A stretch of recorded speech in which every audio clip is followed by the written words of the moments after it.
Hello guys, this is your friend Shinobi Addict 2.0. We are back with a new fanfic. Which is, what if Kakashi regrets not training Naruto Part 1? If enjoy this fanfic, please like, and now let's start the fanfic. Admittedly, Kakashi was stunned at the fact that according to Sasuke, Naruto was far stronger and more in control than what he had originally thought. It wasn't the Uchiha as everyone had thought who stopped Gaara of the sand. It was Naruto, and he had done it by summoning Gamabunta, the chief toad. One of, if not the strongest summons out in the elemental countries. The only way Naruto could have learned that was from Jiraiya. But the toad sage had not been seen in Konoha for years. He had gone chasing after Orochimaru to bring him back to Konoha. Pondering his thoughts as he looks to question the blonde, Kakashi stops as he overhears other ninjas talking rapidly in excitement. One of the voices is familiar enough that the copycat ninja recognizes Ebisu. Is it true, Ebisu? Did the Toad Sannin take a new student? A ninja had asked with excitement. Just the imaginings of one of the legends coming out of retirement to take a student was enough to thrill any and all ninjas into hoping that they too could be chosen. Yes, he took Naruto Uzumaki as his pupil. Ebisu replied with a kind smile. Or should I say Naruto kind of bribed him into taking him on as one. What, he took the demon? About ready to protest that the blonde youth was no demon. Kakashi is surprised as Ebisu speaks up. Uzumaki is not a demon, he says quietly as he speaks, telling the others about the positive changes the blonde has made on Konohamaru and his friends, inspiring the little ones to work harder and to help to the best of their ability. The gray-haired ninja begins to become even more puzzled, although proud of his student. You mean, I mean Uzumaki kid is responsible for the changes in my brother. The female voice said in surprise, as she was always one to listen. Udon, the grandson's teammate, was her baby brother, and he had changed to a little boy who was almost ashamed of his shyness to one who was starting to speak up with ideas.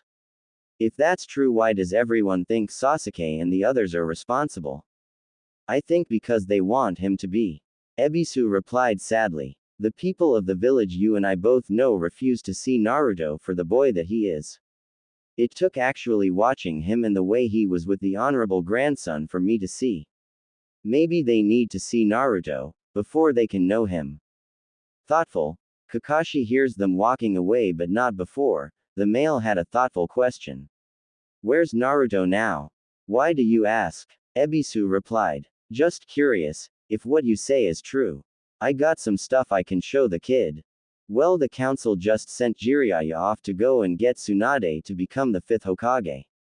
And since Jiraiya is the only person who could technically find her, he said he would as long as he was able to take Naruto with him and under his teachings.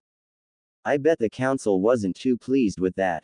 The guy chuckled. They probably wanted him to take the Uchiha, God bloodline or not. I have never seen a more stuck-up emotionless kid. Take pity on him. He did go through a lot, you know. Although I admit that's probably true, they probably wanted Jiraiya to take him on as his student. But since Kakashi is the only one with the Sharingan, he is better off with the kid.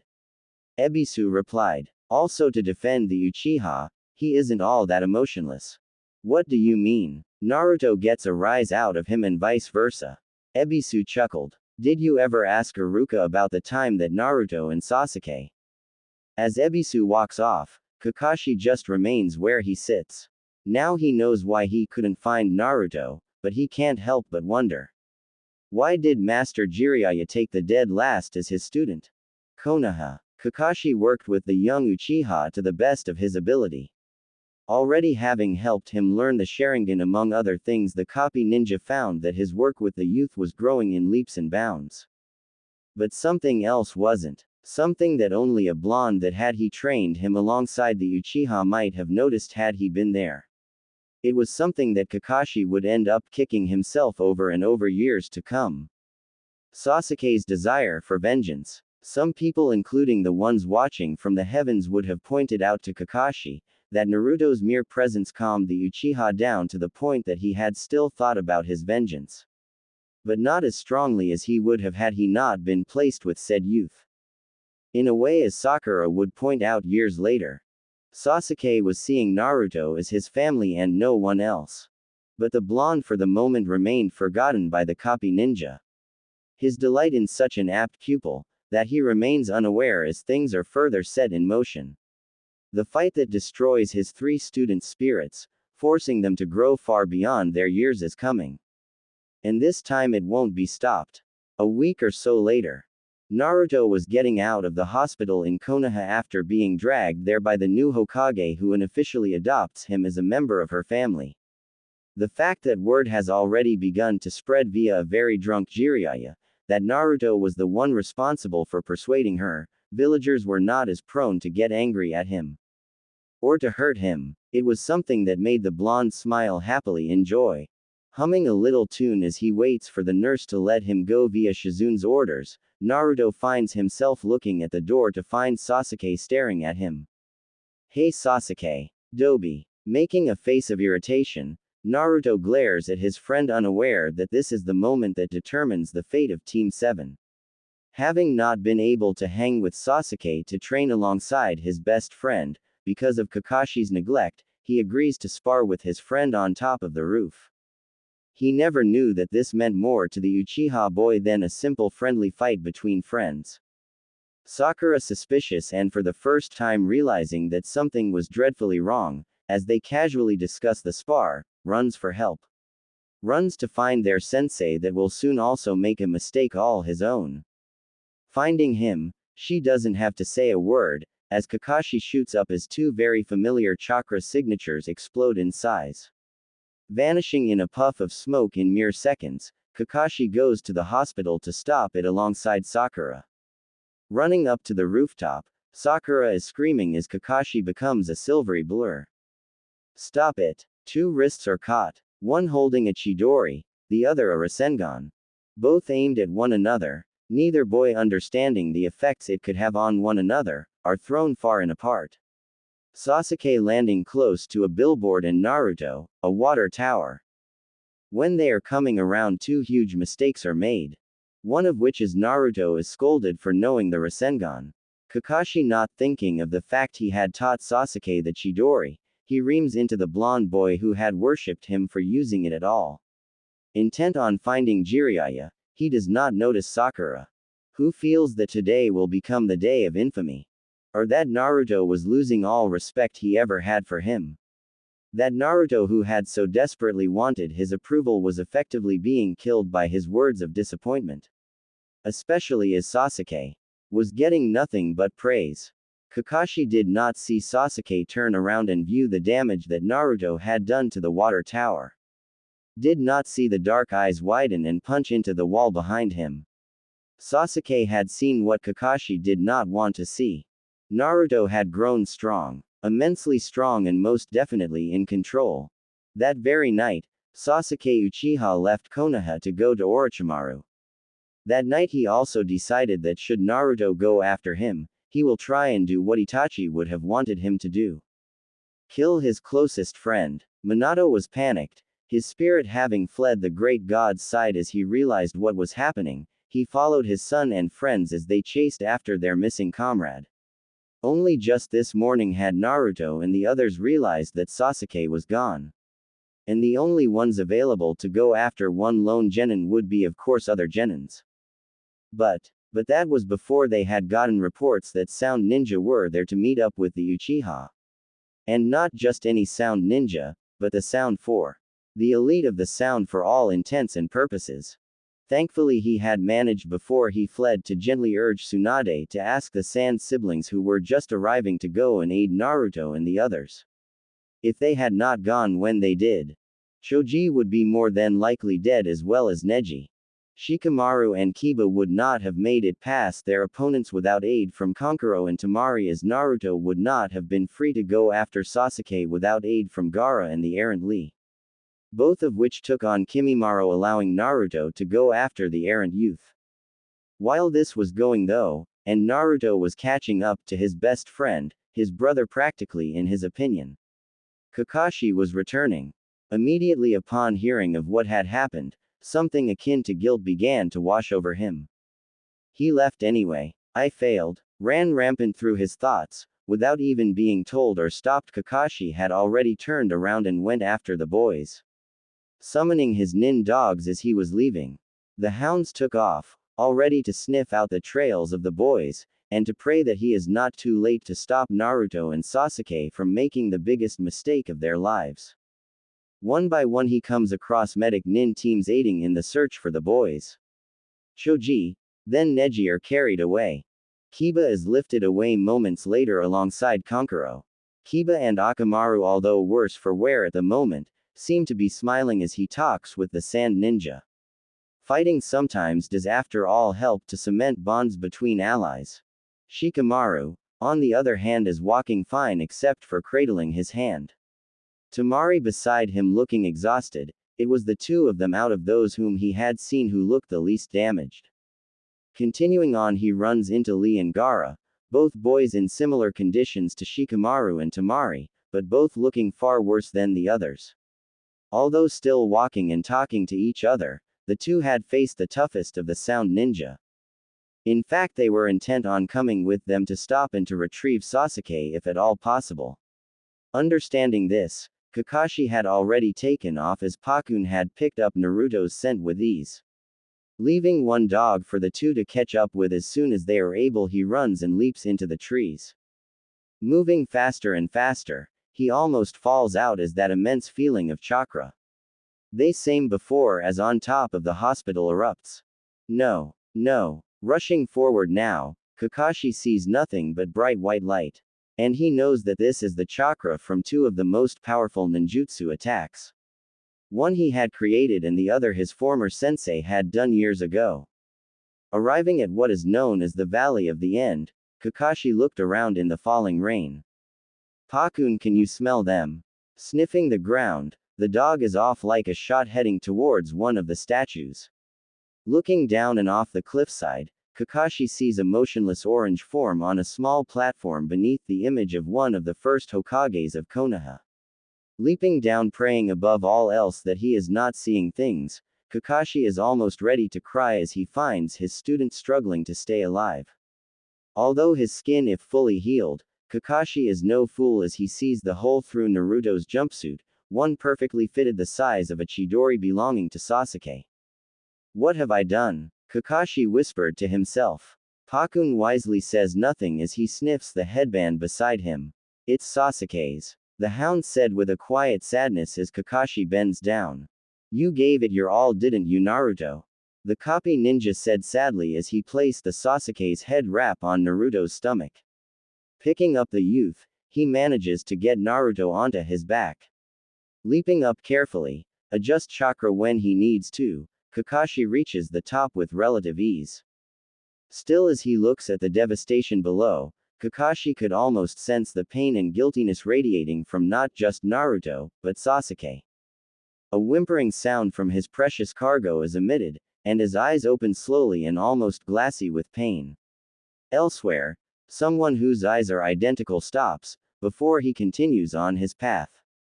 A look of relief on his features mixed in with the pain and sorrow of loss. Some bonds are not meant to be broken. Resisting the urge to go after the errant youth, as the pained cry of the one on his back erupts, Kakashi leaps away. A soft questioning sound of a single name asking for the whereabouts of his best friend.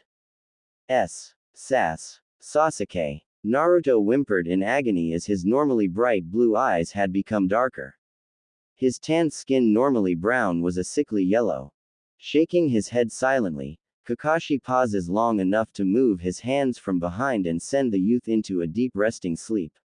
By that time, the medics had caught up, and even then their eyes widen in sadness at the state of the fox child. He is healing slowly. Come, we must get him back to Konoha. Nodding their head, the medics who normally would refuse to treat him, had seen the sadness before Kakashi had sent him to sleep in the boy's eyes. No one who could be suffering that much could be a demon. Moving forward and ahead now, Kakashi races back to the village. His thoughts upon the two boys, who were his students. A couple of days later, Kakashi found himself distantly looking at the window where a blonde youth slept wrapped in several bandages to help his body heal. wanting to say he is guarding him from any villagers that might think now was a good time to hurt him. In a way, Kakashi knew better. He was feeling guilty. Unlike Sakura, who had decided to do something about the pain she felt for not being able to help by approaching Tsunade. Kakashi fled. After all, he failed Sasuke, did he not? He failed his student, the one who was among the last of Obito's family. Sorrow in his gaze, Kakashi leaps away, promising himself that later on, when Naruto was out of the hospital, he would offer to train the blonde. It wouldn't be until much later when he goes looking for his student, which Kakashi realizes he is now alone for the next 3 or so years. Sakura is gone to Tsunade. Sasuke having fled to Orochimaru. And the one person, the one whom he thought about but always told himself whom he would help later, the one whose loss he was beginning to feel deep in his heart, was gone with the last of the Sannin. Jiraiya the Toad Sage had taken Naruto as his student, to teach him and to help train him to go against the Akatsuki. And to possibly get his friend back. For now, if there was anyone who truly understood what Naruto was going through, it was Jiraiya. Because the one person who could have stopped it before it happened, never noticed the influence he had on both until too late. Over the next 3 years, Kakashi would learn what he could have done, and regret every single thing. Naruto, Sasuke, Sakura, I'm sorry. 3 years. 3 years can be a long time to wait. And a long time to forget. Kakashi should know that most of all. But yet things still do not click with him as he goes off for one mission or another. The pain in his heart increasing a little bit more at the mentions of Sasuke from the villagers who want their precious Uchiha back. Still, as much as his heart aches with failure over the dark-haired boy, his no longer remembers what he had promised himself concerning his other students. Sakura no longer turns to him to see his companionship as she has found her own in Tsunade and Shizune. Sasuke, from all reports, is learning from Orochimaru and is becoming colder and more emotionless. Unlike the youth who was opening up thanks to the efforts of a singular blonde individual. The one he tried to kill. Admittedly, he feels regret over that, yet he does not think of Naruto as often. To be honest, he tries not to and has not, because since he had left he had felt pain in his heart, at the thought of the blonde being taught by someone else. It literally made him in the beginning, fight his own urge to take his student back. Never realizing that if he had gone after the young boy, who despite loving the attention was missing the first people to actually accept him with all his heart. Especially the teacher he longed to seek approval from. But as time passes, people quit thinking when there is now word. People quit remembering when there is nothing really to remember. It's horrible to do that to oneself. But it is done. That is why he kept taking mission after mission, to keep the pain away. Without pain, though, one can forget things. Kakashi promised himself he would not, but he did forget his promise to himself. That is why he did not rush immediately as a little boy and his 2 friends came running pell-mell through the streets that day looking for the members of the Rookie 9 that were in town. He's back. The voices of 11-year-olds Moegi, Udon and Konohamaru screamed as they went from clan to clan looking for the 15-year-olds, which were Naruto's closest friends. Sakura, already having been with them when they first found out, was happily chatting with the youth and Jiraiya. And as they approached the Hokage Tower, Naruto was greeted by a crowd of ninjas. "Hey Dobi!" Kiba shouted as he and Akamaru bounded over. The latter, literally knocking the blonde to the ground, starts licking Naruto's face with glee at seeing an old friend. As the dog is forcefully to a degree, giving their old friend his affections, the group of friends takes in Naruto's new changes. Taller now, standing around 5 feet 10, his hair was definitely in the same spiky style as before. But longer in the spikes, that now drooped messily around the Konoha leaf symbol. His bright blue eyes wide and happy to see them. As Kiba finally gets his partner off, the girls take in the fact that he has taken on a more aristocratic look. His body was lean and muscular, and encased still in the usual bright orange. But now it was also in a more or less predominantly black jumpsuit, but for the bright colored stripe across the top and down the sides. "Damn Naruto, you look good." Ino said with a grin as she pounced on him. The blonde allows herself to be swung as does Sakura as both girls are hugged beyond belief. Hinata hanging back a little bit can't help but feel jealous. Still she gently pushed forward by Ten who smiles with delight as Naruto picks her up to swing her a bit. Buns. Smacking him upside the head, for calling her that, Neji, Choji, and Lee try not to crack up while Hinata approaches Naruto shyly. Hello Naruto-kun. The dark-haired Hyuga girl said warmly. Only to find herself being hugged as well, pressed so close against his body. The others can't help but giggle, as once again, Hinata faints in blissful happiness. As this is happening, Kakashi finds himself watching from up high. His surprise at seeing how much his student has changed, a small twinge of guilt erupts from within. Regretfully he had hoped that Naruto was the same loudmouth brash youth he had been years ago. Although he still shows some signs of that personality, Kakashi can tell Naruto has changed and is far more in control of his strength. Watching as they continue on, the copy ninja is startled as a much older and powerful ninja appears beside him. You know, despite what I think of you, I am turning him over to your protection and also training.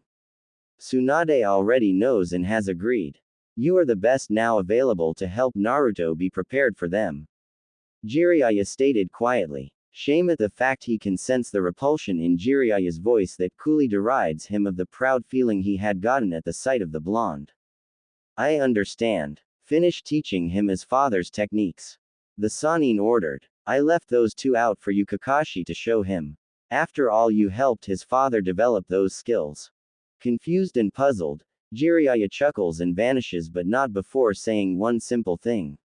Remove the whiskers from his cheeks Kakashi and tell me, who do you see? I leave it to you to tell him, once you realize it. Puzzled by Jiraiya's words, Kakashi finds his eyes drifting to Naruto. In his mind he does as Jiraiya requests. But instead of Naruto, he finds himself looking at the Yondaime. His former teacher. Looking at the mountain rapidly and then back at the blonde several times, Kakashi's pain grows as he realizes what he should have noticed years ago. Not only did he fail Obito in protecting his baby cousin Sasuke long after his death, he failed to be a part of the life belonging to his beloved sensei's son, Naruto Uzumaki. Resolved deep within him, Kakashi vows to do his best to be there for the blonde. To train him in his father's techniques even further, so that he can reach the Raisenshuriken and the Hiraishin.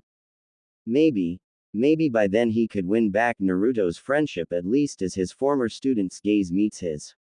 And looks away. Kakashi quietly watched from the rooftops later that night as Naruto hung out with Sakura and his friends. Although the two had invited him to join them, after the test Tsunade had asked him to do with them, Kakashi had declined. Holding up the book Naruto had gotten him from his favorite author, Jiraiya, the older man had disappeared in his usual puff of smoke. Only to reappear above them and watch with a quiet longing. Looking back at that time this afternoon, Kakashi was not expecting anything save a hello. But the fact that the only person who got a present from Naruto out of all the people the youth knew, was him. The ninja almost wanted to refuse it. He didn't deserve Naruto's thoughtfulness. He honestly truly believed he didn't. But looking into those quiet blue eyes, that half expect him to reject it, he was happy to see surprise in them as he took the book gratefully.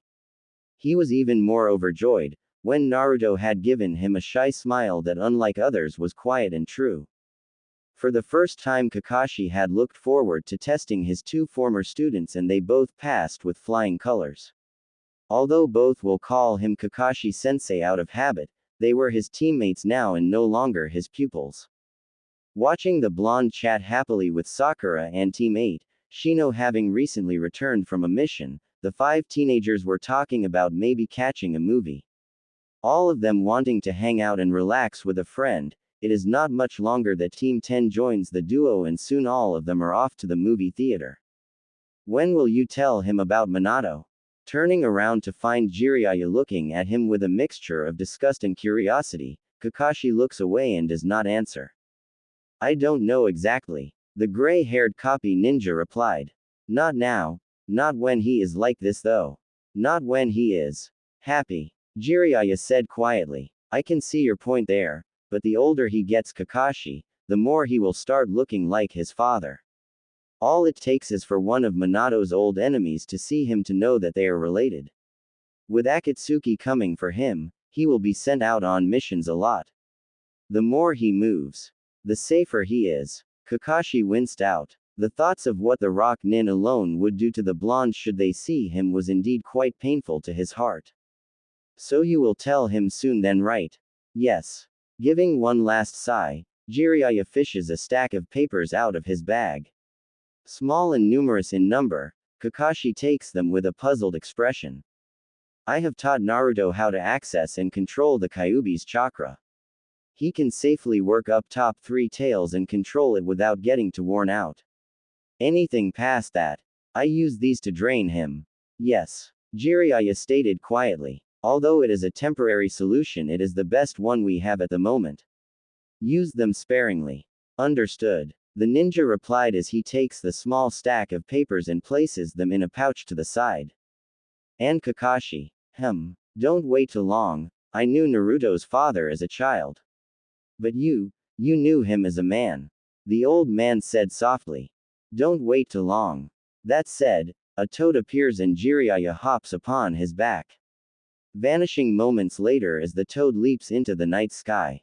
Now left to reflect on his memories, Kakashi finds himself buying a ticket for the movie that Naruto and his friends had gone to see, without realizing it.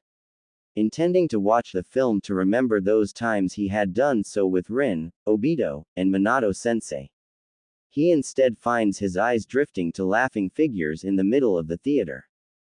Naruto was avidly watching the movie starring Princess Yuki from Snow Country.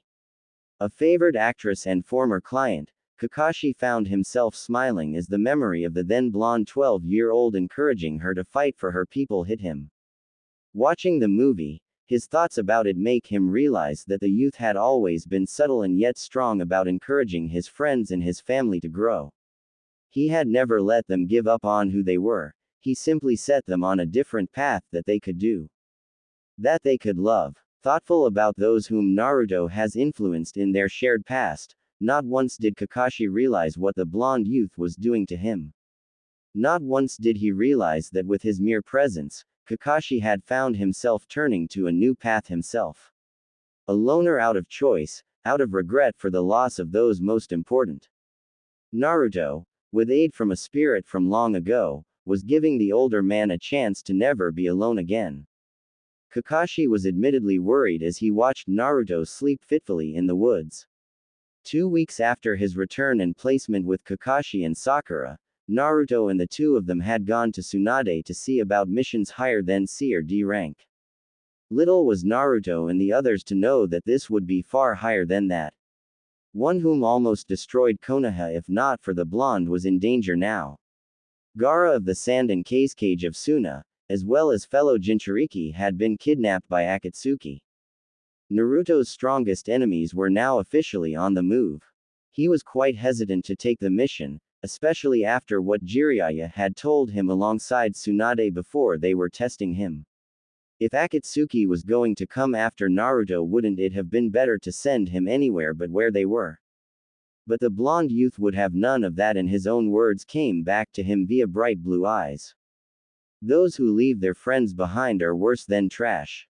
He took the mission and he as well as Sakura left with the blonde youth that very day. While they had been traveling, Sakura had asked some very pertinent questions of Naruto, ones that the young man did not want to answer, except for this statement. Gaara is like me. Puzzled by this, Sakura said nothing else, but Kakashi's heart and soul nearly broke with those 4 painful words. It explained so much about that time 3 years ago and the events that happened in the woods. The one where he had started to lose his 3 precious students. Sakura was held prisoner and Sasuke had nearly died fighting the demon vessel from the sand. Many to this day still thought it was Sasuke, despite facts proving it was the blonde, who had saved them from Shukaku's wrath. It brings forth Ebisu's words from so long ago. They choose not to see what is in front of them. Never have truer words been spoken on behalf of this bright young man. Slowly and with time, ninjas of the leaf had apparently been taking another look at the blonde since his return. Why? It seems the young man whom Ebisu had talked to years ago alongside a woman, was Kotetsu of the guards. And being the curious ninja that he was, he decided to talk to Naruto's classmates. They all confirmed from their own experiences that Naruto was not a demon and that they themselves had to teach him the basics in just about everything the boy knows when it comes to simple reading and writing. Shikamaru and Shino were the ones who did most of the tutoring with aid from the other boys in the class who were happy to lend Naruto their books to use. Kiba was the one who played and challenged him in hands-on practice, besides the well-known Uchiha boy. And Choji. Well, Naruto and Choji shared a common love of something strong between them. Something that the boy was willing to share often since his mother made so much and he noticed the blonde little. He gave Naruto food for while he was in school. But ironically, neither boy knew that Choji's mother had seen the longing as well from Naruto. Despite what her husband believed at that time, Mrs. Akamichi was a good woman who could plainly see the child within Naruto screaming for a little bit of love and friendship. She knew her son well and deliberately made too much for him to eat by himself, allowing him to share with a boy who barely had any good food. In the end, when they realized what she had contributed later, Naruto had all but cried as he asked to hug her. The woman accepted it with a warm and gentle smile. "You are a good boy, Naruto. Do not let anyone tell you otherwise." Word spread thanks to Kotetsu, and slowly ninjas were giving Naruto another look and the stories concerning events around Team 7 a closer inspection. Most of them were realizing the differences and got up the courage to go after the truth themselves. What they found out, and especially after realizing the reports of Gaara and how he was treated, made them realize that if it wasn't for the kindness of these children and the few who were willing to look underneath the prankster exterior, Naruto could have easily ended up like Gaara. The fact that he didn't has earned him many a second look from his fellow shinobi and villagers. Things were changing for the blonde youth. Gaara. Startled by the sudden yell and awakening of the youth, Kakashi found himself looking at the blonde who has fear and worry in his bright blue eyes. His fists clenched to the point the knuckles were white. Kakashi found himself trying to cheer up the blonde who was frightened for his missing friend. "He'll be all right, Naruto." Blue eyes flash with hope at his words as Naruto looks up at his sensei from years ago. "You think so?" "Yeah, I do," the older man responded with a kind smile behind his mask. Giving a small and grateful look to the copy ninja, Naruto lies back down, but not before asking one thing that startles the older man. Do you think? Think what? That I will ever become Hokage?" Kakashi was not only startled by this question. He was stunned, at the nervous, almost painful cry in Naruto's voice that just about broke his heart. "It's your dream, isn't it, Naruto?" The ninja replied with a concerned look. Why do you doubt it now?" "I don't know," Naruto whispered quietly. His only response as he drifts back to sleep. Kakashi can't help but remember the expression as his eyes closed. One of despair. "What has happened to you, Naruto? Why are you so sad?" Not realizing that Naruto has heard, Kakashi never knows that his question is answered. "Because I'm scared. I'm scared that I'm going to fail everyone." Even though she had died to do what she did, Kakashi was grateful to Chio for restoring Gaara for so many reasons. Several inconsequential, as it only had to refer to dealings with Konoha as an ally. The main and primary reason was his blonde pupil. If Gaara had truly died, even though he and his former students mourned the elder woman's death, it might have broken the blonde in more ways than one.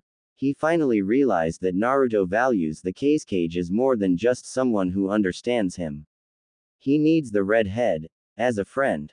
Although definitely different from his missing student the Uchiha, Kakashi found himself observing similar mannerisms that the dark-haired youth had displayed in his time in Konoha.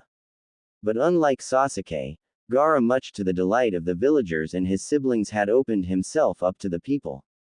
He was still, of course, a killer, and would do it without a doubt. But Gaara was tempered now, more sedate and thoughtful of his actions. He had become a leader worthy of his villagers' respect. But to Naruto, he became a true best friend. For unlike with Sasuke where they bonded so close, one would swear they were indeed siblings. The closeness in emotions between the two young men could only be described as deep friendship. Gaara's death would have crushed Naruto's spirit.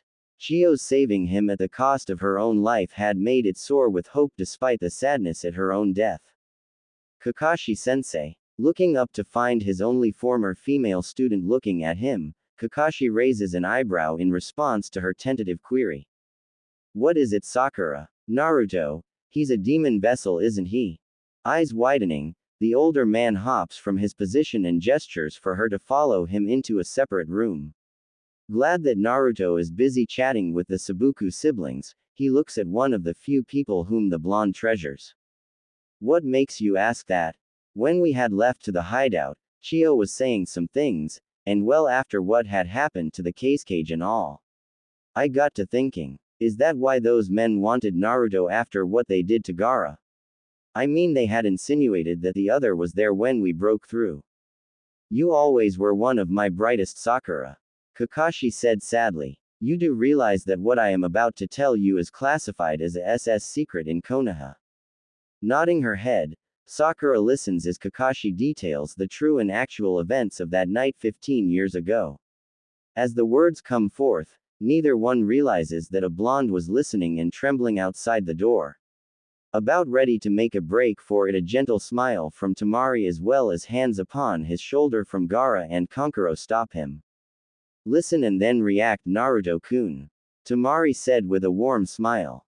Poor Naruto. Sakura whispered sadly. That explains so much of everything. You do not think he is the demon? Kakashi asked with a smile that shouted approval. Of course not. The pink-haired girl responded with glare of, do you think I'm an idiot? I mean, with all that happened, if Naruto was truly a demon, seal or not, I don't think that would have stopped the Kyuubi from lashing out at everyone. Inside the seal, a fox demon looks up and growls simply, a statement that causes the blonde to hold back a chuckle in relief. Thank you. There is a human who is not stupid. I think Naruto would be very proud to call you his friend. Kakashi chuckled. Well, the idiot better. Sakura giggled. I ain't going to lose him either. After all, he still intends to bring Sasuke back, and this time I'm going to be there to help him. Smiling genuinely, it was that time that Naruto chose to enter the room followed by the Sabakus. The cue given, Kakashi and Sakura both stand up and gather their things as others that had come to aid them had long since already gone. In their need to save Gaara, Team Guy had been sent to aid them. It was lucky that they did. The Akatsuki had set traps and they had to face 4 of the ninjas in head-on combat. Guy's team was lucky to only have to face Kisame of the Mist. Kakashi and his team, the other 3. Sasori of the Red Sands, whom Sakura and Chiyo had successfully killed. As well as Deidara, whom they are hoping, thanks to Kakashi's new Mangekyo Eye, was dead as well. But doubt had crept into their minds, and well, he may be gone, but the consensus was that the blonde clay ninja from Rock was not out. And last they had to face the one who got away. Itachi. If Sasuke had known what Kakashi and the council knew now, he may have never left Konoha. After all, his brother would be coming for the 9-tailed fox Jinchuriki. Also known as Naruto Uzumaki, his one and only real friend in the dark-haired youth's opinion. But something tells Kakashi that it will not be long before the rumors spread and knowledge is fully known of what the Akatsuki wants. And he worries about the blonde for a reason that ties into his relationship with the Uchiha. Sooner or later, Sasuke will come back to Konoha for Naruto. The reasons are what frightens him. The one reason he hopes is because of the bonds of brotherhood that had manifested between the two boys growing up. The reason he does not want is for Sasuke to return to use Naruto as bait for his brother. Kakashi winced as he left the blonde alone with Yamato. The looks on the youth's face hurt him, as he knows Naruto must be thinking that once again he was abandoning him. But since they have returned to Konoha, that feeling of danger has never left him. He had hoped by teaching the youth the continuation of his father's skill. He could work up the courage to tell him about his father and who he was. He had hoped it would by all accounts aid him in getting rid of this feeling and bond him closer to the blonde who was showing signs of trust and adoration in him. Feelings that he never really noticed until now. Ones that made him feel warm, almost paternal towards the youth. But it only made things worse. And that is when the news reached him as well as others in the shinobi ranks. Asuma Sorotobi was dead, according to the team that had left to give and deliver aid to Suna. They had run into two of the Akatsuki members, and unlike Team Kakashi, most of them did not make it alive. He could see the need for vengeance in the eyes of the rest of Team 10. Two young men and one woman who adored Asuma as he was their sensei and later their friend. Those were emotions that he now understands all too well, for he could have had that sense of loyalty if he had spent more time with Sakura and Naruto. Two of his students who stayed but found others to teach them what they wanted to know. He desperately wanted to make amends to his two former students. Kakashi knew that if anything were to happen then, nothing short of death would make Naruto and Sakura not stop till all of Akatsuki was dead. They were three of his very near and dearest friends to his two former students. He had to go and give them his aid as best he can. Forgive me, Naruto. Leaping into the trees outside Konoha as he had arrived at his destination, he waited. And it was not long that his waiting was rewarded as Shikamaru, followed shortly, by Ino and Choji came out with intent to go after the two Akatsuki who had killed their teacher. Listening as Tsunade tried to talk them out of it, Kakashi waited for his moment and leapt to the ground. Then send me with them. They are all startled by the sudden sound of his voice and they find themselves staring at him as he leans casually against a tree with his all too familiar book in hand. Tsunade sending him a clear message of what the hell you were doing stalks over to him momentarily telling the three younger ninjas to stay. What about Naruto? She mutters angrily. I thought you were going to train him in his father's jutsu. You knew. The blonde nods her head angrily in response. I've always known. Who do you think Minato asked to come back long enough to help his wife deliver? Giving a small sigh, Kakashi tells the older blonde woman of his fears for the youth under his protection. A understanding rolls over the older woman's features as she begins to relax as well as worry for the boys she sees as her family. You really think so? Yes. Kakashi said quietly. If things happen like I suspect they will, you know the three of them will go regardless if you keep me here. And they will get killed regardless of the Nara's genius. At least allow me to help them get a fighting chance not for my sake, but for theirs and Naruto and Sakura's sanity. So be it. Tsunade responded with a tinge of regret. And maybe a little bit of respect. But don't you dare die on me, Kakashi. Naruto and Sakura need you as well. Turning around, the blonde woman yells. Team 10. You and Kakashi are to go and investigate the presence of the Akatsuki between here and Suna. Understood? Shikamaru, you are in charge, but you will listen to Kakashi. Understood? Puzzled by the joining of their friend's favored teacher to their team, Shikamaru nods his head. Moments later, the four vanish without a trace. In the meantime, Tsunade is already working on a backup plan. Although Kakashi was good, this was Akatsuki after all. He and the others will need more than just them to face off against these ninjas. Time to make a certain blonde learn even faster.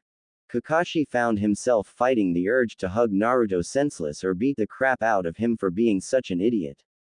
The youth was still in the hospital alongside Sakura, Yamato as well as the rest of Team 10 and himself. The only one of them able to leave though at the moment was everyone but Naruto. Naruto had indeed completed the Rasenshuriken as his father the Yondaime had tried to create and would have if not for the Kyuubi. Tsunade had given him an ultimatum essentially, before she had sent him as well as Sakura and Yamato to aid them. Essentially learn the Rasenshuriken now, or lose your friends.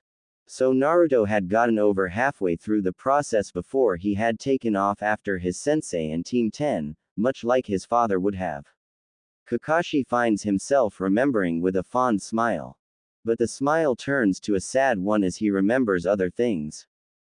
There were many things his former teacher who had told Kakashi many times as he trained him, that he would do once he was able to have a family. Events that he would have counted on Kakashi to be there to do as well as his other students if he could not. Giving a small sound of pained regret as he feels that in many ways he had failed the blonde, he is stunned to find tears flowing down his cheeks. Ones that he did not realize he was giving until a young brown-haired woman, who was quite familiar to many, brushed them away with a clean cloth. You were worried about him, weren't you? Startled to find Shizune looking at him with a kind face, Kakashi looks away without saying a word. Never before has he allowed himself to give in to his emotions. At least not since the deaths of his former teammates, as well as his father. He had thought there was nothing left in him to really cry about. He understands more than most think, you know. Shizune said without really directing it towards anyone in particular. He is just so used to playing what people expect. Turning to her, Kakashi finds himself staring at the profile of the young woman with a gaze that was a mixture of emotions. Some good and some bad, but within that gaze was also a willingness to listen. People had always had expected him to be a fool, to be happy and to be so strong in his beliefs. Today I saw Naruto, as I had done only once before. He is very much like what they expect, but one cannot be that way all the time. You can only fill a bottle up with so much water before it flows over the top and makes a mess. But for Naruto, when that bottle breaks, who will he turn to help him clean it up? With that said, Shizune walks away, leaving Kakashi to think. And to once again regret over his negligence of the youth who at the moment was surrounded by many of his friends. Sakura was lying on the bed beside him, feeding him ramen as the fifth worked on bandaging his arm. The jutsu that Naruto had completed did indeed work wonders, and the Leaf had taken their first real Akatsuki prisoner. Kakuzu had been captured because of Naruto's jutsu, but the use of it ranked as a forbidden art. For it did do its job and damage Kakuzu to the point all his chakra coils were closed up. But if it wasn't for the fox demon inside him, it would have done the same thing to Naruto. Already he, as well as many of the other shinobi, had been told that Naruto was never to use it again unless in dire emergencies. It would be ranked a forbidden A-class jutsu skill, because of the backlash could kill most ninjas who dared to use it. That's one reason why he wanted to yell at Naruto and beat him senseless himself. Watching the battle the blonde had with that Akatsuki member, he had observed the damage that skill was doing to both parties in the fight. And he had told Naruto that he should not use it, that it was taking a lot out of him. The truth of the matter was, though, if it was not for Naruto going against him and directly using it once more, Kakuzu might have killed them all regardless of the fact Shikamaru had succeeded in getting rid of his partner Hidan. The way the genius had done it, though, made Kakashi smile. His dear friend Asuma would have been proud. Finding his eyes drifting to the blonde, he knows someone else who had long since left this life would have been proud as well. Sensei. How do I tell him? Hearing the voice of the long-gone Yondaime, Kakashi remembers. There is never a good time to spill a secret, Kakashi, Rin. The blonde intones thoughtfully. They had overheard over their return of how Anko had spilled the secrets of her former master Orochimaru to a Hokage who was not at all happy. Why, isn't it better that it's out? No one can ever get hurt like that again. Rin exclaimed. Someone is always bound to get hurt and regret ever having told. Young and innocent alike. The older man states quietly as he steps in quickly to prevent villagers from attacking the young girl who had betrayed her own sensei to save many. Anko, staring at them in a mixture of confusion, smiles her thanks before she takes off in a flash. But in the end, although the pain is strong, in the end it is worth it for the one who told, and the one who is told. And what is it worth, sensei? A young Kakashi asked, his eye still bandaged from Obito's death months before. The youth struggled to adjust in training now to get used to it and to its gift. Hope and freedom, Kakashi. Hope and freedom. Hope that their secret would be accepted, and freedom in the knowledge that they had done what they had to do. Telling it to the person who needed to hear it the most. With that in mind, He opened the door to Naruto's room, gesturing for all to leave them alone for a moment. Tsunade, looking at him with a puzzled expression for a moment, realizes what Kakashi intends to do and nods her head in acceptance. Okay Naruto, as of this moment, you are off the duty roster until I say so. Ah Ba-chan. Glaring at the blonde with her fist raised, Naruto used his arm smartly as a shield, much to Kakashi's amusement and Tsunade's anger. You wouldn't hurt a wounded man, would you, Ba-chan? Naruto asked innocently and with an impish grin. Glaring at him, Tsunade just gives him a look. Just you wait, you little brat, just you wait. She replied with a smile on her face that despite her anger she couldn't help but have. Leaving the two alone now, Naruto gives a smile, but one that is guarded, as he thinks his former teacher is going to yell for not listening to him. What is it, Kakashi-sensei? Hearing the cool and guarded tone in his voice, Kakashi knew Naruto was upset at what he perceived was his virtual abandonment to finish learning the jutsu with Yamato. I'm sorry. Startled by those two words, a pair of blue eyes had to blink several times as they took his confession in. Sorry. For what? There is something I have been meaning to tell you, something I should have noticed long ago, but never really did. The copy ninja said as looked at the confused eyes of the youth before him. He hopes that Naruto will forgive him for being even more blind than ever. Kakashi-sensei. The older man looks into the similar features of his former teacher and leader, sighing as he reassures the blonde that he was simply trying to find the right words. Kakashi then turns towards the window as he stands up. His courage failing him, he simply blurts out what he was struggling so tactfully to tell him. I know who your father was. A silence fills the room, one that emanates from both inside it. The only emotion within are ones of fear, and anger, and confusion. What? Came the voice of his former student, quiet and in shock over those words spoken with such ferocity that he almost choked on the water he was drinking. I know who your father was. Kakashi said quietly and with shame. It was my former teacher, the man who taught me. It takes only a moment, before Naruto realizes whom Kakashi was referring to. Cheeks are slowly tinged with red as an anger and sadness overwhelm him. Is that why you ignored me? Because, No, Naruto. Go. Just, go. Naruto stated with such vehemence that Kakashi obeyed. Leaving the youth alone in his room and Kakashi crying inside with regret and sadness, as he walked away. Kakashi watched with quiet yearning as Naruto worked on his training alongside Sai and Sakura, under Yamato's supervision. The former Anbu, although young, was a good choice for the youth, in terms of power and in personality, to be leader and trainer. Different from himself in so many ways, Yamato had a calm and serene wisdom about him, which helped Naruto to think and not act first. At the moment they had returned from a mission that had been hushed up. That although classified as a failure, it also served as a permanent placement of the young ink ninja Sai as part of the team. Brooding and a little blunt, Sai was like Sasuke to some degree, and in others he was not. But yet, with his addition, a life came to both of his former students. One that helped them to think and to be able to talk about their missing friend better. It was that air given by both newcomers, which caused Naruto to often speak and question the other men about so many things involving jutsus and even life in general. That Kakashi was hurting inside as he watched this was strange and painful. For it was supposed to be him that the blonde turned to. Not Yamato. Not Sai. Punching his fist hard into a wall, it is Tsunade who stands there with her eyes filled with honest-to-goodness compassion. Why does it hurt so much? He looked at her pleadingly with his one good eye. Despite the ninja code that he followed to a T with his own set of rules, Tsunade could almost see the anguish and jealousy deep in his soul. Because deep down you know it could have been you standing there and not Yamato.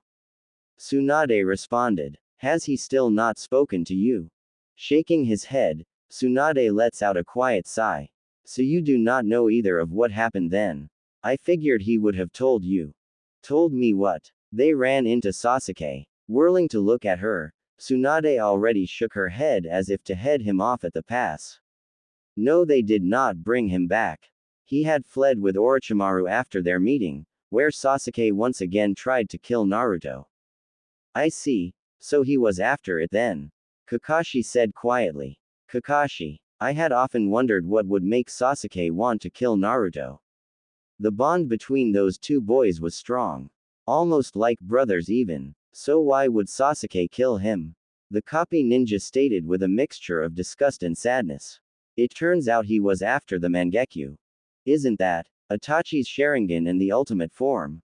Yes, but unlike myself, there is another and faster way to get from what I have researched. The user must kill their closest and dearest friend. Paling at those words, Tsunade struggled not to faint. Why? I do not know, Kakashi said honestly. The only person, or should I say being who knows the answer to that, and as far as I know refuses to answer currently resides within Naruto. The Kyuubi. Nodding his head, Kakashi grasps his hands once more on the railing of the rooftop. The fox was the one who created the Sharingan within the Uchiha clan. I see, it explains the report that Naruto gave me. Report? Yes, that incident I told you about. Sasuke apparently now has the ability to go within the seal. And according to what Naruto has stated, the fox knew what clan Sasuke was from and compared it to the strength of Madara Uchiha. Silent for a moment, Kakashi is thoughtful and pensive. Turning to look at the elder blonde, he has a worried look on his features that begins to frighten her. What is it, Kakashi? I think history is going to repeat itself and badly, Tsunade-sama. I don't know why or even how this feeling, but I have a feeling we are heading for the next Shinobi War, and Sasuke and Naruto will be in the middle of it. Kakashi aid quietly. And it will destroy them. As my grandfather and uncle were. Nodding his head, he turns to look at the blonde whose gaze drifts towards him from down below. Frowning in anger and rage, the youth drags Sakura and the others with him to go elsewhere. Much to the pain in Kakashi's heart. You may have to order him to train with me, Tsunade-sama. Kakashi said quietly. Naruto has the power, just not the knowledge. As much as he will hate me for doing it. I agree. The older woman stated. Get him ready, Kakashi. Let's try to avoid history. I am not going to lose Naruto to that fate. That brat asked for my job years ago and I am going to make damn sure he's around to take it. As he continued to try to aid his son, Minato was also trying to please an angry death god. Despite everything he had done was against the being's soul wishes. The Shinigami had understood the desperation the former Hokage had towards the young boy, who had a great but pain-filled destiny. The youth who was his son. But the youth had a destiny, which could not be denied. This fate, the youth had, was one to save the fate of his world. Without him, this world was doomed to destruction. This was why he was subtly aiding Minato in his efforts to push his son towards the one man who could help him, one Kakashi Hatake. But Naruto was of course being stubborn, much like his father. Hence while his father pulled the strings and placed hints in the minds of those he could talk to. He was approaching this from another angle. The angle of the demon that resides within the seal. The Shinigami knew that the Kyuubi had just as much a vested interest in the welfare of his jailer than even said jailer knew about. So while Naruto was asleep that night in his own apartment, the death god paid a visit to the mighty fox in his cell. So what brings the almighty god of a death to my jail cell? Am I to be freed? The red demon chuckled wryly. It knows full well the answer to be no, but is startled as the Shinigami looks at him with a pointed gaze. It could be arranged. Knowing that there is always a catch with the being before him, the Kyuubi narrows its beastly eyes as it stares at one of the ones responsible for his situation. What, or should I say who would I have to kill? Kill. No one. You already know who this boy that contains you is fated to face. And that will not be easy with the path he is choosing. Thoughtful at once, the Kyuubi sits back on its hind legs in contemplation. Finally it chuckles evilly at what the god is referring to. The Gaki is pissed at the one-eyed one. And to be honest, I really don't blame him. Nor do I, but come what may, you and the boy have a shared destiny. If you do not push him to go with the other, Not only will you fail in your vengeance, but you will die along with him, with no chance of rebirth. I know my sentence, Death God. The Kyuubi growled. But must it really be the Cyclops? Why can I not train him in my powers? A pointed expression is directed towards the unrepentant fox demon that looks smug. You and I both already know that answer, that beast. Although it deprived the boy of his father and mother, if he had not stopped and summoned me when he did, this world would have suffered far more than what is to happen. What can I say? I was angry. Do you blame me? That thing and his little servants killed my kits. It is the only reason why I have not exerted my powers beyond this blasted seal as I could have. You know this thing stopped holding me years ago. That is true, it has. Why have you not? Saying nothing, the fox just looks at him and the god smiles. You respect your jailer. I admit the meat shield has grown on me. There has been many times as he grew that he could have used my power to not only set me free but to also destroy everything in this rotten little village. Instead he has grown, and as he grew he has changed the ideals of those very ones who condemned him. Nodding his head in understanding, the god looked at the being who was calm from within its cell. So you will speak with your jailer? Yes. I will point out something about the other, that if they are to fight before all else is done, the one-eyed one is the only one who can teach him its weakness. It's up to the Cyclops after that. Agreed. For this I will speak to the others on your rebirth.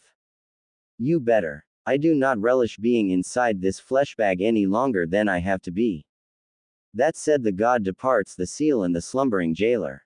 As he does so, he finds gazing high up in a tree, with a quiet and sad longing expression on his face, was the one-eyed ninja whom desires to go on protecting this young man with all his heart, or die trying. Naruto was angry. Scratch that, he was beyond angry. He was downright furious at what his Ba-chan had told him to do. The older woman, whom as much as involved in this as she was, had ordered him to train with Kakashi when not in missions. Needless to say, his destructive capabilities matched hers that morning as he went ballistic. Knowing he could never hurt the older woman, whom had done more than most when it came to keeping his secret and to keeping his sanity intact from time to time, he had immediately left to the training grounds and let loose so many Rasengans upon it, that the groundskeepers will be working it well until next week, with the aid of those ninjas with the special affinities for it. Gaki, if you don't calm down, I'm going to personally do a few things from here to make you regret giving me a restless nap. Startled by the voice of the fox, Naruto finds himself in a trance as he is brought down to the seal. Watching as once again the smoke from before manifests itself, the Kyuubi is looking at him with malevolent red eyes. Eyes narrowing as the Kyuubi glares at him, Naruto can't help but wonder. Why did you bring me down here, you damn fox? Because they're right, fleshbag, you need the one-eyed one if you are going to get your friend back. Growling in response to that comment, the Kyuubi responds in kind with a growl of his own. One that is far more deadly than any Naruto could ever give. Although he is admittedly afraid of what this beast could do to his mind and body from inside him, Naruto gazes into this vicious eyes with a stubbornness to rival that of a god. He can't teach me anything new. Then you already lost Meatshield. You forget he was the one who taught your spirit brother, the one you went to get back, that little skill that punched an arm through your chest, or have you forgotten? Startled, Naruto looks guilty as he realizes that the demon is right, by his comments. Finding the fox staring at him smugly, he turns away to hide his shame. So focused on getting Sasuke back and surviving Akatsuki, he had forgotten that his friend had almost killed him years ago with that technique. You've forgotten that, I see. Shut up, you damn fox. Chuckling maliciously, the fox ignores him, continuing to speak the truth. Listen, little jailer, you already know your friend is strong and more than likely knows a lot more techniques now, just like that one that can and will kill us. That one-eyed one that you are angry at was the one who invented it, and he was the one who taught the Uchiha. Don't you think, you moronic little morsel, he would also know its weakness as well as that of the other? Caught off guard by the fox's words, the blonde found himself thrust out of the seal with a parting shot made by the fox. Think about it and take advantage of what he knows. Through him you might just succeed. Gaki. 8888888888888888888888888888888888888888888888888888888888888888888888888888888888888888888888888888888888888888888888888888888888888888888888888888888888888888888888888888888888888888888888888888888888888888888888888888888888888888888888888.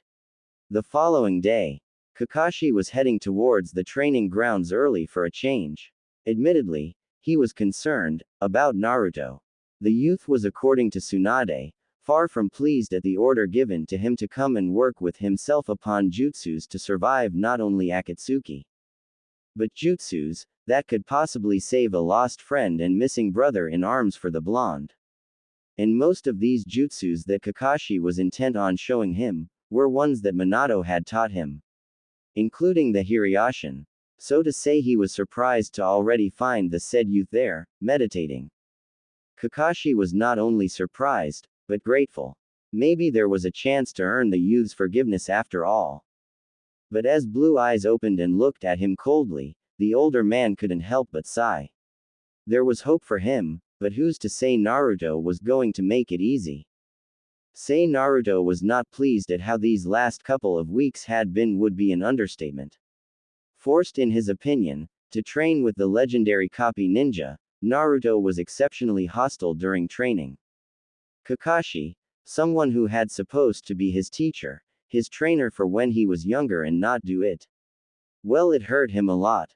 It hurt him even more that those times he really needed someone to talk as he grew up, the only adult male he should have been able to confide in other than Iruka, was Kakashi. Iruka was the father figure as a child, but as he grew, Naruto realized that the Chunin was more of a brother than a father to him. It didn't really make a difference though, for if it wasn't for the dark-haired ninja, Naruto might never have been able to do the things he had done.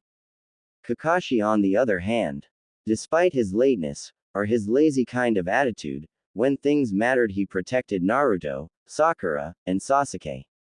He set down the rules when time came, he actually made time to be with them to a degree.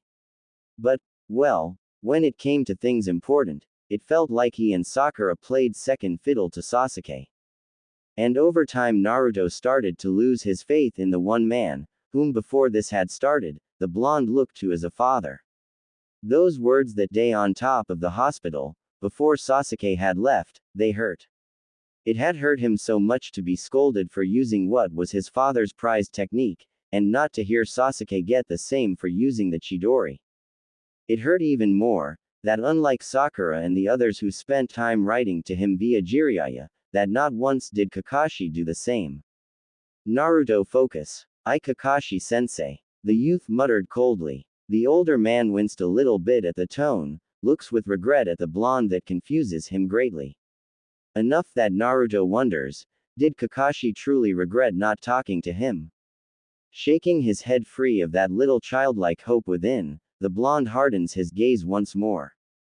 Glaring as he continues to work on the instructions alongside his clones, the youth turns his back on the man, never noticing the sorrow and the longing for acceptance. Therefore he was surprised as Naruto all of a sudden asks him something that catches him off guard. Why did you not tell me before? Pausing in surprise as this is the first time Naruto has started to willingly speak with him. Kakashi looks at the blonde that despite the cold and bitterness of disappointment in his eyes, there is a lost little boy, searching for something or someone to hold on to. A little boy, that even at this moment unknowingly reaches out to the spirit of said man, who starts to cry with his own pain. Minato listened and felt the sadness in the voice of his son. His only child that by all accounts should have had felt love and joy as a little boy, but instead knew nothing but hate. Already he begged and pleaded with the god of death, that when it came time for Iruka to come and sit for judgment, that he be allowed to speak for the Chunin. The Shinigami had humored him for a moment and simply said there was no need. The dark-haired man's kind and gentle heart towards Naruto had plain out guaranteed him a spot in the light. Same goes for many others that had over the years had made the little boy grow and know that even though he knew mostly hate, there was in fact some good in the world. The ramen chef owner and his daughter, Tsunade, Jiraiya, Rock Lee, Hinata and many others. There was even some that because of his son being there, that he was saving with his presence. Two who would have had far more miserable fates in store for them, if Naruto had died. Sasuke and Kakashi. Their fates were still undetermined at this time in the eyes of the Shinigami. But their destiny, though rested alongside that of Naruto. To fight what was needed, was power, yes. But bonds that not only Naruto must feel, but the Kyuubi as well. Sasuke was indeed a brother in all but blood to the Fox vessel, but unknowingly to both youths the Fox had felt similar issues, because of that fateful day in the Valley of the End. The Fox was not stupid. The killing intent was there in both of the boys at that time. But what was overriding it though was the scent of kinship and understanding. They knew, despite all denials on the Uchiha's part. They knew what had passed between them, and that was why Naruto was so desperate to save the dark-haired teen from the snake. Something that even now as Minato watches Kakashi struggle to answer could see starting to now form between his son and his former student. A familial bond. Naruto. I didn't know. Kakashi said reluctantly. Before Naruto could protest that, Kakashi holds up his hand. Please let me finish. I didn't know, but I think it was because I was afraid. Why? The teenager replied sadly and with bitterness. Because of my tenant. The older man looks at Naruto helplessly and with complete pain and sadness as he shrugs. No, I don't know. Looking at you now though, I think it was because you look so much like him. So much so that I was scared to get close. That said, the copy ninja vanishes in a rush of emotions in front of the blonde youth. The confusion evident still in Naruto's eyes, it is at the moment that Tsunade steps forward. Having been watching quietly from the shadows, she knew somehow this was the day to observe the young man that she considered family. After all, she was the one person whom Naruto looks to as a mother, and who now knows she is needed. Care to talk, Naruto-kun? Tsunade smiled as Naruto stepped into the Hokage offices first. Allowing her to close the door behind him, the youth looked at her with a perplexed and sad expression. What is wrong with me, Ba-chan? The blonde said forlornly as he gazes up at her with his bright blue eyes. The older woman looks at him and gently hugs him close before parting away. Let me show you Naruto. The woman states with a gentle smile. Although I know you see your father's face on the monument every day, maybe you never noticed the painting of him here in the office. There's paintings. Chuckling softly in amusement, as the blonde has more often than not been a little oblivious to things, she gestures to a series of 5 images. Your father is the one right before mine, Naruto. That is how he looks. Now as he starts gulping a bit, the 15-year-old feels like he is 5 years old again. For as he approaches the images of the past Hokages, what should be a joy for him, in truly seeing an image of his departed father, becomes pain. Shaking his head free of dark thoughts, of disappointment and regret, Naruto strides over and looks at the image next to that of Tsunade's and the third. What he sees is what surprises him. Because except for the marks on his cheeks, the painting was an exact duplicate of himself. I see you know how much you look like him. Clutching his hand into a fist, the blonde resists the urge to punch something hard. His own mind in turmoil, at this he looks at the older woman with a mixture of so many negative emotions that she reaches out to grasp his hands. Her eyes mirroring his pained expression as he drops to his knees in front of her in tears. Then why doesn't everyone know? Why don't people know that their great hero is my father? Why didn't Kakashi or any of the others acknowledge me? It is because they choose not to, Naruto. Tsunade whispered sadly. Most of the villagers worshipped your father. To them he was their hero, he saved them all. To lose him as they did was a nightmare, and to many for him to place the Kyuubi in you. I don't think they could understand it, nevertheless accept it. It would mean their hero did something that in their eyes, was awful. A small reluctant understanding dawns in Naruto's eyes, but it quickly disappears as thoughts of his sensei and the favoritism shown to a missing and dear friend. A brother in all but blood. I can understand that, Ba-chan, but it does not give him an excuse. Naruto stated coolly. Naruto, listen to me for a second. No, I won't. Every time Ba-chan. Every damn time I ever wanted his help. Asked for his advice. Every time he turned me away. Why should I turn to him now? It doesn't matter that my father was his teacher. What matters is that he was supposed to be my teacher. The one person I was to trust to show me how to use my skills, the one person whom was supposed to show me how to achieve my dreams. The one person who gave me rules, who gave me direction. Everything that a father does. But he did nothing else but teach me tree walking to control my errant chakra. He never noticed the seal Orochimaru had put on me after the exams. And you can't tell me he didn't know about the Kyuubi then. I know damn well he did. Stalking out in intense anger at that moment, the blonde woman sighs as another steps from the shadows. I told you not to interfere, Tsunade. Jiraiya said quietly and with regret. Naruto has many years of rage inside him. To many, and what Kakashi did, or should I say didn't do, would and will be hard to forget. Then what do we do, Jiraiya? He needs Kakashi beside him. You heard his words, didn't you? Reluctantly the Toad Sanin nods his head. Yes. Deep down there is still a strong need to make Kakashi proud of him, as a father would a son. Minato was in pain. He was in serious pain as he watched Kakashi and his son continue training despite the reluctance in one half of the pair to be around the other. He was in pain because he saw what was coming. Soon they would be off for news of his son's missing brother in spirit. Being where he was, as the Uchiha clan was massacred, he had felt sorry for the youngest boy. He was surprised at the sad and yet knowing comment of the death god as one by one the once overly proud clan came in. Sometimes pride cometh before the fall. Pride, to say that the Uchihas were a prideful clan would be quite true. Not only that, but their arrogance was a definite slam in the negative as well. But as he tried to talk to the Shinigami about it, the death god simply looked at him with a sad and yet painful smile. Naruto is the catalyst to heal him. Confused, as he watched the events unfolding, Minato realized what his son was achieving unlike many others in the village. He was turning the last of the loyal Uchihas into someone whom otherwise would face a dark fate. He had asked why so many had to die. The Shinigami had simply looked at him and told him. Their fate was determined. Because Sasuke was still innocent, still naive somewhat, he could be saved. And slowly, his son was succeeding into changing the young survivor into a normal human. The young boy was becoming approachable, unlike his former clansmen. And it was because of his son, his lonely son, who showed him what it meant to be a child. When by all rights he should be, rather than being forced to grow into something he is not. A martyr. It was at that moment that the spirit of his wife had come to join him. Lost in thought as he was, Kushina had caught him off guard. Especially as she had come running up to him, to hug him as she placed kisses all over his face.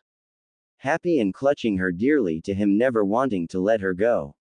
His wings wrapping themselves around both himself and her. The two watched in sadness as their son trained with Kakashi, the woman being held back from wanting to go to her little boy, who screams out for love and approval. But it was only moments later that Minato could not help but look at the death god in puzzlement at this unexpected pleasure of his wife beside him. For despite everything he had expected to be alone with the god for all eternity. You will need her calm soon. It was at that moment that the Shinigami waved his hand and forwarded time. Although there was almost a cold tension between them, his son and Kakashi were on a mission of importance along with Sakura and a new kid named Sai. Beside them were obviously a Inuzuka, an Aburame, and a Hyuga. They were tracking something, but it was in the second set of images that caused Minato to tremble. Jiraiya entering rain territory, where the ninja Pain was. Even the heavens trembled at the time when Pain would come. This ninja alone had brought about many deaths, and for Minato to watch his beloved teacher and sensei go into that man's territory. Your son will soon receive his first inheritance. The death god said sadly. He will soon become the next Toad Sage. Minato screamed his pain at those words. It was so loud and so mournful at that singular statement of the god, that nature herself reacted to his emotional turmoil. All over the 5 nations a sad yet howling wind bit through villagers and ninja alike. Some ignored, but most fought the urge to cry. The pain in the wind was enough to make them wish that whoever was hurting would soon be at peace. The howling wind was indeed felt by many and all involved on the real world. The sorrow was genuine within its coldness, and the anguish caused many to get closer together, as if to protect those bonds that they have. To those in the summoning world, Gamabunta had felt the connection between himself and the most irritating pervert severe, and in such a way that despite everything, he mourned the death of a friend. Hey Pops, are we going to let bro hold the contract now? Looking down at Gamakichi, the boss toad simply nods his head. Don't know son, it depends if he can prove himself worthy to not just me but to the others. Knowing who his pops refers to, Gamakichi says nothing else. Unlike most of the other summons creatures, the toads like the snakes were most peculiar about whom they would work with. Jiraiya the age-old pervert was fated to hold it, and did so as the first one in hundreds of years according to the ancient toad seers. With his death the only one who could summon them was Naruto. What would he have to do Pops? That's up to the elders. Nothing else said all Gamakichi and the other toads that had come to like the prankster blonde. All that was heard though was a low keening wail of mourning as the death of a summoner hit the world of the greater beasts. But as it passed it awakened another summons beast. A beast that can sense one that is like them in so many ways that it smiles with impish anticipation. And it is the same one of which the elder toads were working with right now. Tracking Sasuke as he did, Naruto was admittedly hopeful of running into his friend again. The fact that a clone was taken out, the youth immediately knew what direction he had run to. This strange man, this one in the weird mask, had impeded his way. It was long enough that now he wonders, where did his friend go? Musing about what to do next, he does not notice the various expressions on the faces of his companions. But as that wind hits, Naruto feels a sense of loss hit him. A loss that feels so close to home, that out of need and instinct the youth immediately summons a beast. Ignorant of the others who scrambled to get out of the way as a large cloud of smoke emerges, all including the blonde are surprised as not just a toad appears. So does a 5-tailed red fox. The familiar presence of Gamakichi, who stares mournfully at Naruto, was comforting. But the fact that he holds a familiar scroll with him, one that is very recognizable as the contract. The fact that the fox holds one as well was puzzling. The fact that the two looked at one another, Naruto as well as the others could see the silent communication between the two beasts. Both beasts, although childlike in appearance and demeanor, were wearing kimonos of black as if in mourning. It was the presence of Pakun, also in black, who had appeared without being summoned, who spoke volumes. Because it is very rare that a summons creature does so unless something is to be imparted. Pakun. Greetings Kakashi. The dog said quietly. Follow me please. The copy ninja, confused at the request of his longtime tracker friend, followed the little dog into the woods. The rest of the team looked at one another in confusion as both the fox with the scroll in the tails and Gamakichi approached Naruto. I'm sorry bro, we will miss him. Even Pops mourns. Confused and wondering even more. A look of almost panicky fear as the fox approaches with his own words. Feminine voice speaking out softly, the red fox looked with a nuzzling sorrow as she brushed against his leg as if to offer him comfort. I am sorry too. From what the toads told me, he was a good man. It was at that moment that a sad sound of surprise and regret emitted from Sakura as Kakashi himself re-emerged with Pakun. The blonde shaking his head as if in disbelief at what the words have implied or only emphasized as Pakun howls. What's going on, Naruto? Kakashi states quietly. No, he can't be. The blonde whimpered out as he tries to back away. Sakura preventing him, as she had put 2 and 2 together. She simply hugs him in that moment. Naruto, whispered the pink-haired girl quietly, as she started to approach her friend, when he wrenched away as if to get away from the implication and the sorrow in Kakashi's gaze. Naruto, it's Jiraiya. No, he's not dead. Damn it, he's not dead. Naruto screamed out. The demonic aura of the Kyuubi flaring up, Kakashi quickly whips out a seal and slams it on top of the blonde's forehead. For once, he is grateful to those tiny slips of paper. Grateful for the rest it will give Naruto. As Naruto passes out, he catches the youth with the aid of the fox summons who cushioned his head with her tails as Kakashi laid the youth down. What's going on? Kiba asked quietly in his confusion. Akamaru, understanding the howls Pakun has been doing, he himself starts howling in sorrow for his friend's loss. It's the pervy sage, Gamakichi said quietly. He's dead. Naruto is now the Toad Guardian. Eyes widen at the implication of the little toad's words. One of the three Sannin, the greatest ninja ever to come out of Konoha, save for the Yondaime, was gone. His title passed on apparently to their knuckle-headed friend. It was at that moment that the little fox who gently rumbles her belly that catches their attention now. I am here to offer him a rare chance, to become the first to summon my kind in over 1500 years, the red fox stated quietly. My name is Kitala. Has been 3 days since the news of Jiraiya's death had spread across the 5 shinobi nations. Morning colors flew in Konoha as the tracker team returned. Having lost track of Sasuke, the fact that there would be a memorial for the Toad Sannin, Kakashi had ordered the return of both teams to Konoha. Twice since then he had been forced to use those slips of paper to knock Naruto out, to keep the Kyuubi from exerting its control. But more to keep Naruto from going out and getting himself killed in a need for vengeance for his fallen teacher. He was thankful for the presence of Akamaru, the massive dog with Kiba's directions, had allowed Naruto to be strapped to his backside. And considering the mud was just as quick as them, it allowed the team to move at a reasonable fast pace without losing time. Setting up the camp, for the last night before their official arrival, Kakashi looked to find Naruto being eased up off of Akamaru. After being laid down and onto the ground gently, Kakashi approaches and keeps watch over the blonde like a father would his son. The others who were Naruto's friends smiled gently at the quiet steadfast gaze of the older man who looked out for him. That of someone who cared. Kakashi-sensei, he will be fine. Sakura whispered softly. Come eat. Hinata curling up next to Naruto to watch over him as the medic pulls the copy ninja away. When it had first happened, it was the presence of Hinata as well that had soothed the blonde. The way they figured it was something about her scent that calmed Naruto. That allowed him to take comfort in her warmth. It was also the only way they had been able to get Kakashi to eat. For other than struggling to knock Naruto out, they have noticed that the normally together ninja and their knuckle-headed friend had been quiet. Almost alone compared to their camaraderie of the past. Gamakichi having left, he entrusted the scroll to those whom Naruto knew well.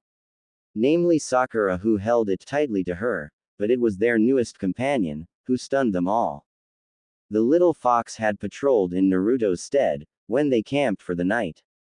In fact, it was twice that they had found ninjas while albeit not dead, were trapped in genjutsu so powerful that not even Kakashi could break unless Kitala willed it.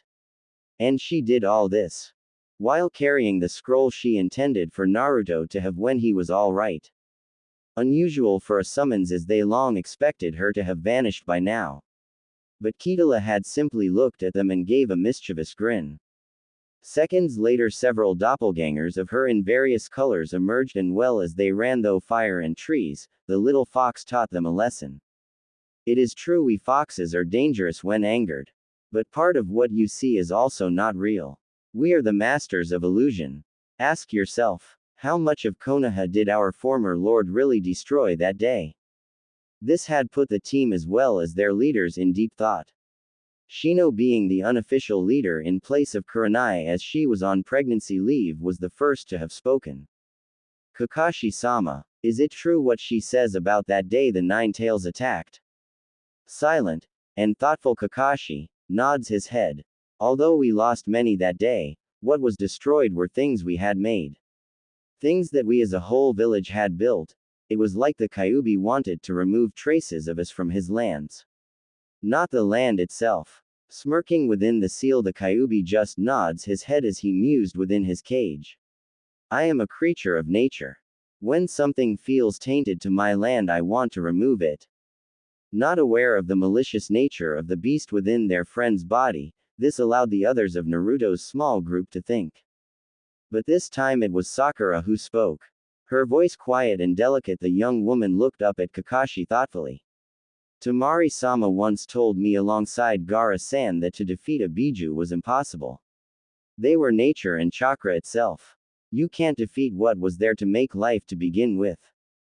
Her words rocking through those around them, Kakashi became alert, as did Hinata when Naruto started to come to.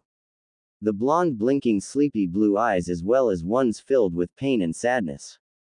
You okay, Naruto? Kakashi said quietly. His hands reaching for the slips of paper, Naruto held his hand up and shook his head.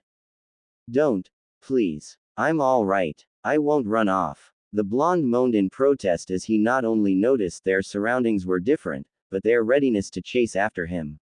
Where are we? About a day's run from Konoha, Naruto-kun. Kakashi-san thought you might want to be there for Jiraiya-san's memorial. Hinata replied softly. Kakashi-san sent Pakun-kun to get the details as we made our way back. It's the day after tomorrow. Hearing her words, the blonde finds himself looking at the older man who is walking away in disbelief. Kakashi-sensei, you did that for me. Pausing in mid-step, the others watch as the copy nin simply nods his head before vanishing in a puff of smoke. Naruto was quiet. For the first time in a while, he was so quiet to the point that the villagers, whether they liked him or not, were worried. Never before had the loudmouth ninja been so silent to the point that even they wondered if he was all right. The memorial was really affecting their knuckle-headed ninja.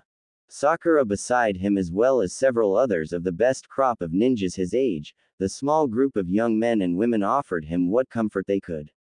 The pink-haired medic nin, and heir to their Godime's legacy, was holding tightly onto one hand, as the Hyuga heiress was holding onto the other. Both girls' hands were clutching his as despite his silence, tears flowed down his cheeks in rivers of sadness.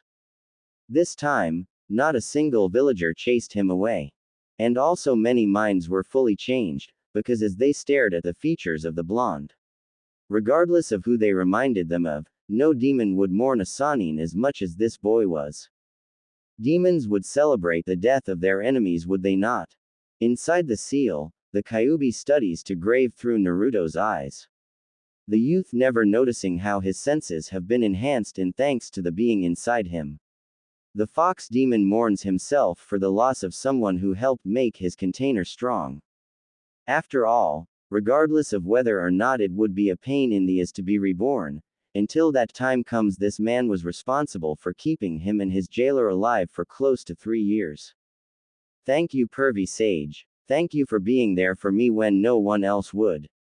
Naruto whispered forlornly, and all of a sudden, never realizing he spoke aloud, Naruto's words were heard by not only his friends around him, but by a gray-haired ninja whose heart almost breaks from the sad tone of loneliness in his voice. Never before has Kakashi found himself resenting a dead man like he does Jiraiya. The affection and the love in Naruto's voice were evident, and something that the copy ninja should have had long before the Toad Sage came onto the scene. Tsunade, having heard Naruto's words, that albeit innocent as they were, she knew the copy ninja was hurting now. But maybe it was a beginning for the older man to really truly understand the young blonde. Although Iruka was the elder brother, herself a mother in the eyes of her favorite ninja, it was to Kakashi himself that Naruto started associating fatherhood. Approaching the younger man as the memorial started to end, the blonde smiled a soft and gentle gaze. Give him time, Kakashi. The blonde woman stated quietly. She, herself, was in mourning for the loss of a dearest friend and former teammate. But knowing how she must be strong for the young boy who needs her now, she had chosen to quietly get drunk when the news had hit her before his return. For once Shizune had allowed her that much. Give him time, Kakashi. You already made one step in the direction. The blonde smiled softly. He's here, is he not? Confused for a moment, Kakashi finds himself gazing into the eyes of his two students. It is at that moment that the blonde spoke. Kakashi-sensei. Yes, Naruto. Teach me more. Help me become strong, so I won't lose any more of my precious people. A small and proud smile erupted onto the copy ninja's lips as Sakura had repeated the same thing to Tsunade. Hinata and the others around them, Kakashi nods his head in acceptance of the request. Tomorrow, 8 a.m., meet me on the bridge. Also say it was for a variety of reasons, of which revenge was a part of was also true, to those watching the sessions. Kakashi was relieved Naruto had started to talk to him again. But it was more or less it was a truce of sorts. Naruto would simply listen and do what Kakashi instructed. But the blonde was most assuredly upset. Not that anyone could blame him. Sakura cautiously spoke to Tsunade just the other day of some of the memories of the departed Sannin. Memories that although it was like watching a boy and a perverted uncle, in their minds, they couldn't help but smile. Jiraiya had given Naruto a sense of familial acceptance. It was through the Toad Sage that Naruto had really truly understood what each of the precious people in his life really meant to him. And it increased his desire only more to become Hokage, so that he can protect them fully. It was then that realized on that trip, that Iruka was more like a caring big brother and not a father. That Tsunade herself had become his mother as Sakura and Shizune were sisters. Crash. Whop. Thud. What made them sad were the memories which were shared with Jiraiya concerning that day in the Valley of the End. Ones that made even Sakura cry as it brought Tsunade to a quiet kind of sadness that was very much unlike the normally strong woman. Sakura, I will teach you more. Maybe with your help history can stop repeating itself. I think that will be the greatest thing I can do to remember Jiraiya. Admittedly confused at first, the young woman understood as her teacher told her of the dream that told Sannin first hand long ago. When his friend left, much like Sasuke did. But unlike Sorotobi, Kakashi despite his favoritism in the beginning had done something that the third had never done. He interfered in his students' fights. Several times, it was the copy ninja who had kept the two boys from killing each other in their rivalry. Several times, Kakashi was the one who set down the rules. He was the one before the exams and everything started, who advised them. Who helped them to believe in themselves in the beginning. It was he who taught them the meaning of bonds. Crash. Whack. Slam. Which was another reason why she is making sure that Kakashi and Sakura was around Naruto as often as she could from here on out. Especially Kakashi, because maybe, just maybe, the fact that should Sasuke and Naruto meet again, he might be able to do something their old sensei could not. Tsunade reflected to herself that day. Save what is left. Sorotobi could not. Maybe Kakashi could.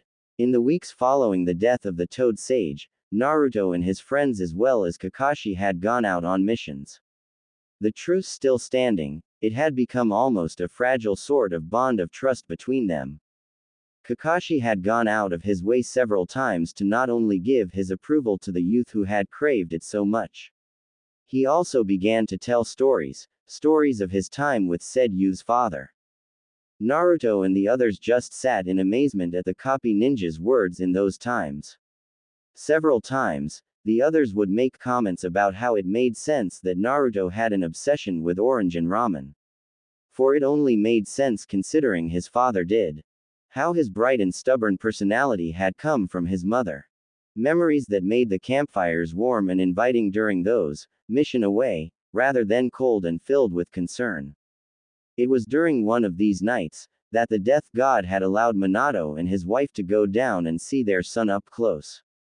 He was listening to the story of how they had met via Kakashi along with Sakura and Sai.